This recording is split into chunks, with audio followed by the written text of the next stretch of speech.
Hello everyone, I'm Saket Bajpayee, Director of Prayas Physics Classes, Dehradun. चलिए तो let's have a look at the question of the day. Today's question is of the topic impulse and the question says four small identical spheres A, B, C and D, each of mass m are connected to a small ring capital R of negligible mass by means of four identical light inextensible strings of length L बराबर 2 meter each. All four spheres are given an angular velocity omega such that they are at the vertices of a square on a smooth surface with ring capital R at the rest. Suddenly, string connecting to A and B breaks simultaneously. Find the speed of the ring after the other two string becomes taut again. चलिए तो सवाल को समझने की कोशिश करते हैं। Basically यहाँ पर बीच में एक रिंग है और इस रिंग से चार धागे अटैच्ड हैं और चारों धागों के ना एंड में क्या है, एक पॉइंट मास है और हर एक पॉइंट मास का मास जो है वो स्मॉल एम दिया हुआ है ना, स्मॉल एम है। अब जो है यहाँ पर अपने को बताया जा रहा है कि ये चारों जो थ्रेड्स है ना, ये इस तरीके से घूम रहे हैं omega angular velocity say about the ring. अब सडनली क्या हुआ, सडनली मान लीजिए ये और ये दोनों जो वायर्स थे या ये जो थ्रेड्स थे ये सडनली कट गए। तो आपको बताना है कि जब नेक्स्ट टाइम जैसे ही ये स्ट्रिंग टॉट होगी तब आपको बताना है कि उस समय जो रिंग है उसकी स्पीड कितनी होगी। बहुत ही प्यारा सवाल है ये, चलिए देखते हैं। जैसे ही कटेगा तो डायग्राम कुछ ऐसा हो जाएगा, है ना। अब हमें ये भी समझ में आ रहा है कि चारों धागे सिमेट्रिकली थे, मतलब हर एक धागा, है ना, हर दो धागे के बीच में एंगल कितना था, 90 डिग्री था। अच्छा यहाँ पर जो रिंग है ये मासलेस है, तो अगर हम लोग इसे इस थ्रेड का ही पार्ट समझ लें तो कोई दिक्कत नहीं है, क्योंकि थ्रेड भी कैसा है, मासलेस है ना। तो आप तो ऐसा सवाल समझिए कि ये पूरा का पूरा एक कंटिन्यूअस थ्रेड है, क्योंकि यहाँ पर अगर मैं एक पतली छोटी सी पतली सी रिंग लगा भी दूं तो भी उससे कोई फर्क तो पड़ेगा नहीं, क्योंकि वो वैसे भी क्या है, मासलेस है ना। अच्छा इस मोमेंट पर क्या हो रहा था, ये जो है ये पूरा सिस्टम ऐसे ओमेगा से जा रहा था, है ना, ओमेगा एंगुलर वेलोसिटी से घूम रहा था। तो इस पर्टिकुलर मोमेंट पर सी की वेलोसिटी कुछ ऐसी थी, है ना, और कितनी थी, ओमेगा इंटू एल। और डी की वेलोसिटी कितनी थी, इस तरीके से दिखा सकते हैं हम लोग, ओमेगा इंटू एल। और ये पूरा का पूरा सिस्टम कहाँ लाई कर रहा था, स्मूथ हॉरिजॉन्टल सरफेस पर। तो देखिए मैं यहाँ पर बहुत चतुराई से काम करने वाला हूं। यहां पर ना मैं ऐसे मान ले रहा हूं कि ये वाली जो एक्सिस है ये एक्स एक्सिस है और ये वाली जो एक्सिस है ये वाई एक्सिस है ना। अगर मैं ऐसा मान लूं तो मुझे समझ में आ रहा है कि जो डी पार्टिकल है वो नेगेटिव एक्स एक्सिस की तरफ चलता रहेगा और जो सी पार्टिकल है वो किधर जाएगा, वो अलोंग पॉजिटिव वाई एक्सिस जाना चाहेगा, है ना। क्योंकि जैसे ही ये जो बाकी जो थ्रेड थे वो कट गए तो अब हमें समझ में आ रहा है कि इस मोमेंट पर अब जो धागा है वो क्या हो जाएगा, वो स्लैक हो जाएगा। क्यों, क्योंकि आप देख पा रहे हैं कि इन दोनों पॉइंट के बीच में जो दूरी है वो फिलहाल कितनी है, वो रूट टू एल है ना, एल और एल का रिजल्टेंट रूट टू एल। लेकिन जो लेंथ ऑफ द थ्रेड है वो कितना है, वो तो 2l है ना। तो इसका मतलब इस समय धागा जो है वो कोई भी टेंशन ऑफर नहीं कर पा रहा है। तो अब हमें सोचना है कि अगर मैं इसे ओरिजिन मान रहा हूं, है ना, अगर मैं इसे मान रहा हूं ओरिजिन, तो मुझे पता करना है कि कब वापस से ऐसा होगा कि ये जो धागा है ना जिसकी लेंथ 2l है वो अपनी लेंथ वापस से कब एक्वायर करेगी, है ना। तो चलिए सोचते हैं कि कब ऐसा होगा। बहुत प्यारा सवाल है, मुझे तो बहुत इंटरेस्टिंग लगता है ये वाला सवाल। आप ऐसे सोचिए कि ये जो इनिशियली जो सी पार्टिकल है उसका कोऑर्डिनेट क्या होगा, उसका कोऑर्डिनेट हो जाएगा, एक्स की वैल्यू क्या है इसके लिए, देखिए एल है और वाई तो जीरो है।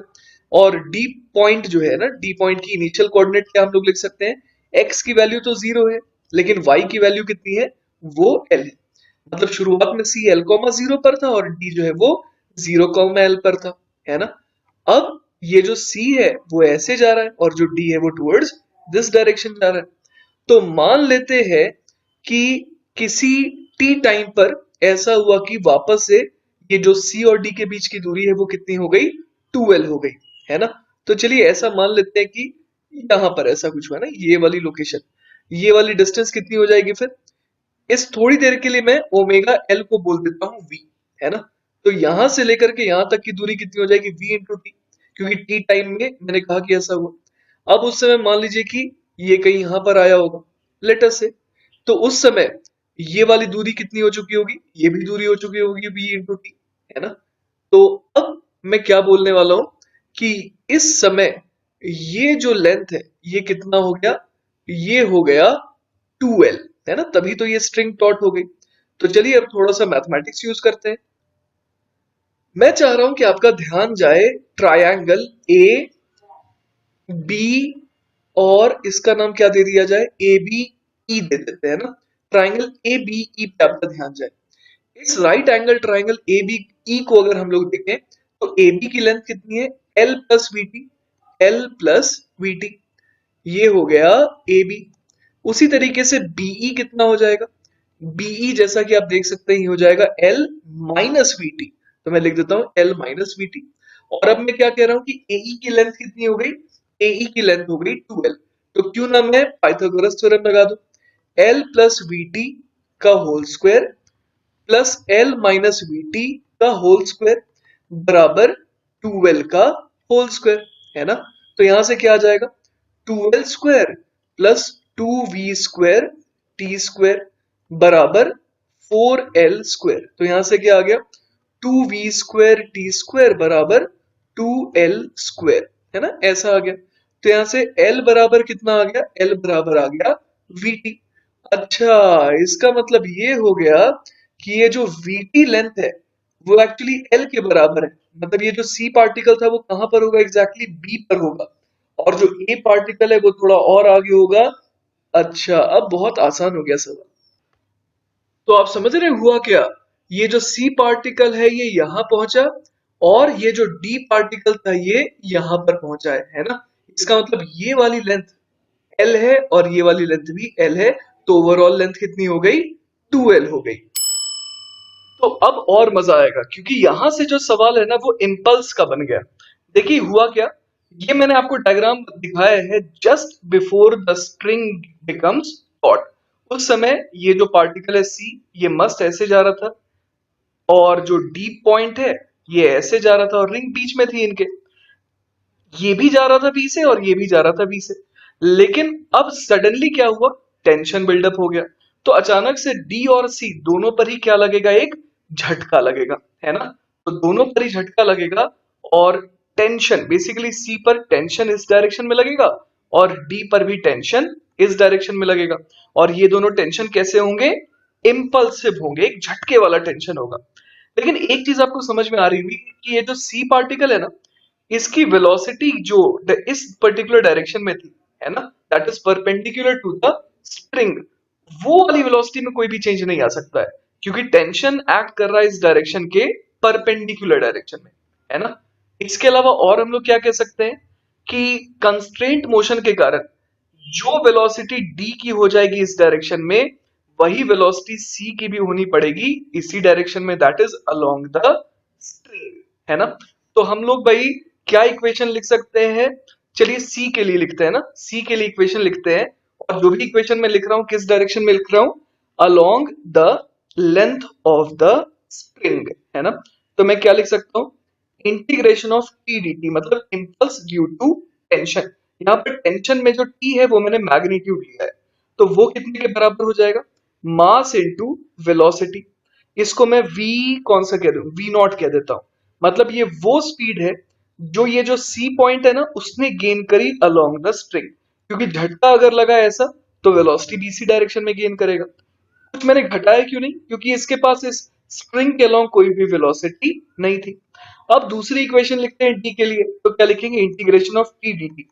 अब इस टेंशन ने क्या किया होगा आप सोचिए, मान लीजिए कि d की वेलोसिटी इस डायरेक्शन में हो गई v नॉट, तो ऑब्वियस है कि d जा रहा था इस डायरेक्शन में v से, टेंशन पीछे लगा जिसके कारण इंपल्स इसको मिला, और इसकी वेलोसिटी हम लोग एक्सपेक्ट कर सकते हैं कि थोड़ी कम हो जाएगी। तो इसका मतलब integration of T D T, जहां पर टी को मैंने मैग्नीट्यूड लिया है, तो राइट हैंड साइड में भी मैं मैग्नीट्यूड लूंगा, तो मुझे क्या लिखना चाहिए, M V minus M V naught, क्योंकि मुझे पता है कि v ज्यादा रहा होगा as compared to V naught, है ना। तो मैंने जिस डायरेक्शन में वी नॉट माना है उसके हिसाब से ये इक्वेशन मुझे लिखनी पड़ी। अब जरा कंपेयर कर देते हैं, mv बराबर कितना हो जाएगा, mv नॉट बराबर कितना हो जाएगा, mv माइनस mv नॉट। तो यहां से देखिए क्या आ गया, यहां से हम लोग देख पा रहे हैं कि 2v नॉट बराबर आ गया v। तो यहां से v नॉट की वैल्यू कितनी आ गई, v नॉट की वैल्यू आ गई v अपॉन 2, है ना। तो ये अपने को समझ में आ गया कि ये जो c है, ये जो c पार्टिकल है उसके पास एक वेलोसिटी v तो रहेगी ऐसी, और साथ ही साथ इस पर्टिकुलर डायरेक्शन में कितनी वेलोसिटी आ जाएगी, इस पर्टिकुलर डायरेक्शन में वो आ जाएगी v बाई 2। और d के पास तो इसी डायरेक्शन में वेलोसिटी रहेगी, है ना। अब देखिए बच्चों, एक आखिरी काम अपने को करना है। हमारे को याद है कि रिंग जो है वो यहाँ पर कहीं पर होगी बीचों बीच। अब मैंने ये देखा कि डीप से अगर मैं देखूं सी को, तो मुझे ये v बाई टू तो दिखेगा नहीं, क्योंकि मेरी खुद की speed along the string v by two है। मुझे सिर्फ क्या दिख रहा है कि ये जो c पॉइंट है ये v से ऐसे जा रहा है। तो मेरे हिसाब से अगर मैं d पर बैठ गया तो मुझे क्या लगेगा कि इसके पास इस पर्टिकुलर डायरेक्शन में एंगुलर वेलोसिटी है ना। और यहां से यहां तक की लेंथ कितनी है, यहां से यहां तक की लेंथ जो है c से d की वो कितनी है, 2l है ना। तो मुझे ओमेगा मिल गया, ओमेगा कितना मिल गया, v अपॉन कितना, 2l लिख देंगे, है ना। तो अब मुझे अब अगर रिंग की इस डायरेक्शन में वेलोसिटी पता करनी है तो मैं क्या बोल दूंगा, मैं सिंपली बोल दूंगा v बाई 2l। ये क्या है, ओमेगा है, उसको मैं यहां से यहां तक की दूरी विच इज l उससे मल्टीप्लाई कर दूंगा। तो ये कितना आ गया, v बाय 2 आ गया। तो मुझे एक चीज समझ में आ रही है कि रिंग के पास एक वेलोसिटी इस डायरेक्शन में होगी v बाय 2, और उसके अलावा मुझे ये भी पता है कि पूरी की पूरी स्ट्रिंग जो है वो इस पर्टिकुलर डायरेक्शन में तो जा ही रही है, कितने से, v बाई 2 से। तो बेसिकली रिंग के पास नेट वेलोसिटी क्या हो गई, एक देखिए वेलोसिटी v बाई 2 ऐसी आ गई, और एक वेलोसिटी आ गई v बाई 2 ऐसी, और दोनों के बीच में एंगल 90 डिग्री है। तो ऑब्वियस है कि रिजल्टेंट कितना हो जाएगा, रूट 2 टाइम्स v बाय 2।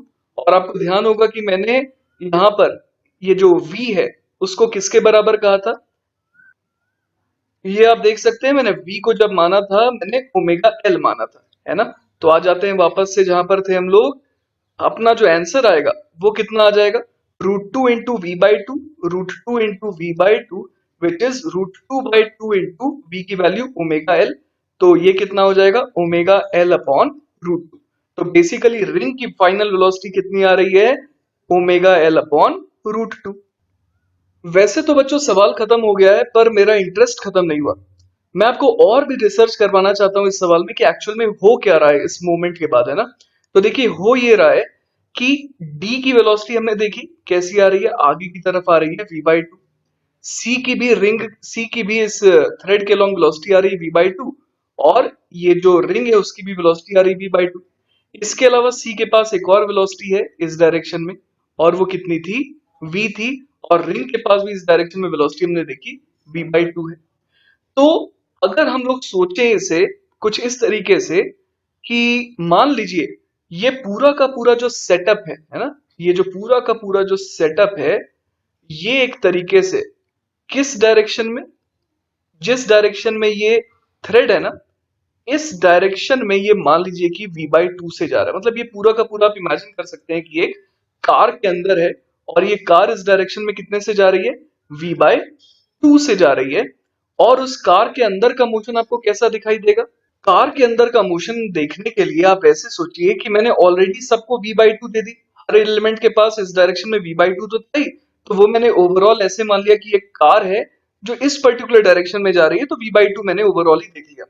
अब अंदर के मोशन को देखने के लिए आप सोचिए कि ये वाला जो पॉइंट है ये तो आईसीओआर की तरह बिहेव कर रहा है ना। अगर कार के अंदर से देखें तो ऐसा लग रहा है कि इस पॉइंट के अबाउट ये पूरा का पूरा सिस्टम क्या कर रहा है, ऐसे घूम रहा है। तो इसका मतलब हमें कैसा मोशन दिखाई देगा कि ये सेंटर है और इसके अबाउट ये पूरा का पूरा सिस्टम गोल गोल गोल गोल घूम रहा है। मतलब कि ये वाला जो पॉइंट है ना, डी पॉइंट, ये हमेशा मूव करेगा इस कार के डायरेक्शन के अलोंग सिर्फ और सिर्फ। लेकिन बाकी सारे पॉइंट्स क्या करेंगे, डी पॉइंट के चारों तरफ घूमेंगे भी और कार के साथ आगे भी बढ़ेंगे। ऑलराइट, तो हमारा फाइनल कंक्लूजन क्या है, फाइनल कंक्लूजन ये है कि इस पॉइंट के अबाउट आप सोचिए कि ये पूरा का पूरा जो थ्रेड है ना, थ्रेड, और इधर बॉब भी है, एक मास भी था, ये पूरा का पूरा इसके अबाउट घूम भी रहा है। और साथ ही साथ क्या हो रहा है ये पूरा का पूरा सिस्टम इस डायरेक्शन में कितने से आगे जा रहा है, v/2 से आगे जा रहा है ना। और हमने एक और चीज निकाल ली थी कि ये कितने एंगुलर वेलोसिटी से घूमता हुआ फील होगा, ये होगा v/2l एंगुलर वेलोसिटी से घूमता हुआ, है ना। इस तरीके से घूमता भी रहेगा और आगे भी जाएगा, मतलब ऐसे मोशन को हम लोग क्या कहेंगे, combined rotation and translation. Alright, तो आई होप बच्चों कि आपको ये शानदार सवाल का सॉल्यूशन भी अच्छा ही लगा होगा। और इसी तरीके से ऐसे ही प्यारे प्यारे सवालों के साथ हम लोग मिलते रहेंगे in our segment question of the day. और काइंडली सब्सक्राइब कर लीजिएगा अगर आपने नहीं किया है, ताकि आपको रेगुलर बेसिस पर आपको अच्छे अच्छे क्वेश्चंस मिलते रहे, है ना। चलिए बच्चों, टेक केयर, बाय बाय।